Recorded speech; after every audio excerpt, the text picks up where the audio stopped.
Deadwood is still considered one of the best Western television series of all time, attributed in no small part to the historical accuracy depicting the events that shaped the real frontier town of Deadwood. The show follows Sheriff Seth Bullock, Timothy Olyphant, and saloon owner Ol Swearingen, Ian McShane, two real figures in Deadwood's origin story. It was also populated by some of the Wild West's most enduring icons, like Wild Bill Hickok and Calamity Jane. Deadwood blended truth with fiction to tell an exciting narrative about the hardships and opportunities of the mining town. Even though Deadwood was cancelled after 3 seasons, there's no denying it's a well-documented and researched series that offers a glimpse into the harsh realities of life in the American West. The creators, writers, and actors took the time to be as historically accurate wherever possible while also applying creative license to embellish characters who were inspired by the sort of people who would seek their fortunes in Deadwood. Watching it feels as close to actually being a fly on the wall of Ol's saloon as fans can possibly get in the Western genre. 15. The credit mobilia scandal really affected new investments. A financial scandal had reaching consequences. Deadwood takes a lot of liberties with its history, but one of the ways it is able to comment on history while telling its own story is through subtle hints. At various times in the series, there is mention by several characters of difficulties getting investors on board with their new ventures due to a financial scandal that took place out east. While there are no specifics given to what happened, the characters are referring to the credit mobilia scandal. The scandal came from several executives of Union Pacific who defrauded investors during the building of a new railroad line in the 1860s. However, while the project was only going to cost $50 million, the executives raised nearly double that amount and pocketed the excess wealth. Though a smaller impact on the overall story, it is interesting how this small bit of history was made to influence certain events of the show. 14. A shooting in the Gem Saloon. Trixie's character may have come from a real incident. Trixie pointing a gun in Deadwood. Trixie, Paula Malcolmson, is one of the standout characters in Deadwood as one of the sex workers at the Gem Saloon. While it is shown that she is intimidated by Ol Swearingen in the early episodes, she is also shown to be a tough and capable woman in her own right who is not afraid to defend herself. This is clearly shown in her introductory scene in which Trixie shoots a customer who was allegedly beating her.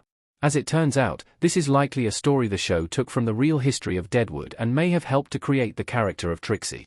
According to Legends of America, there was a report of a sex worker at the Gem Saloon known only as Trixie who once shot a customer in the head.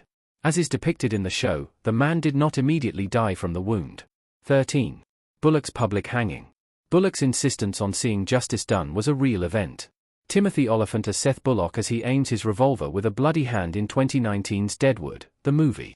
The first scene of Deadwood is a terrific introduction to this harsh Western world while also being a perfect way of establishing Seth Bullock's hardened belief in seeing justice served. As Seth and Sol Star are preparing to head off and start their new life in Deadwood, they are overseeing a prisoner who is being held until his execution. However, when an angry mob arrives to lynch the man, Bullock will not allow mob justice to take over. According to the book, Seth Bullock, Black Hills Lawman, this was taken from a real story attributed to Bullock in which he held a mob back at gunpoint and carried out the hanging himself. The moment becomes a defining one for Bullock and is even referenced in the Deadwood movie where Bullock nearly lets the mob kill George Hurst before choosing to protect the man and uphold the law. 12. The peak of the Black Hills Gold Rush was 1876 to 1877. Gold discovery in 1874 spurred Deadwood's rapid growth. The narrative of Deadwood centered around Dakota's Black Hills Gold Rush, and the show portrayed this unique period in U.S. history incredibly well. With Colonel Custer patrolling the Dakota Territory looking for the perfect place to build a fort, the Black Hills Expedition of 1874 prompted the curious and intrepid to follow his example. Once gold was discovered in the Black Hills, opportunistic settlers came from all over the nation, and the world, to make their claims and strike it rich. Deadwood's historically accurate gold rush even stretches to its titular town, as there is a real Deadwood in South Dakota, and just like its namesake in the TV show, it was founded during the Black Hills Gold Rush.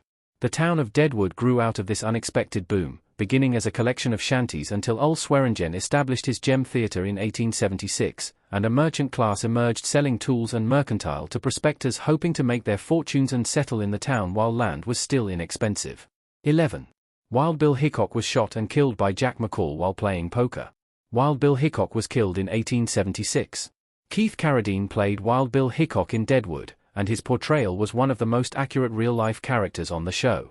Wild Bill Hickok, one of the most famous gunslingers in Wild West lore, came to Deadwood in 1876 as part of Charlie Utter's wagon train along with Calamity Jane. At that point in his life, men were anxious to make a reputation for themselves by killing such a well-known folk hero, which is just what Jack McCall did. Many Western TV shows and movies use real gunslingers, outlaws, and cowboys from the era but alter historical details.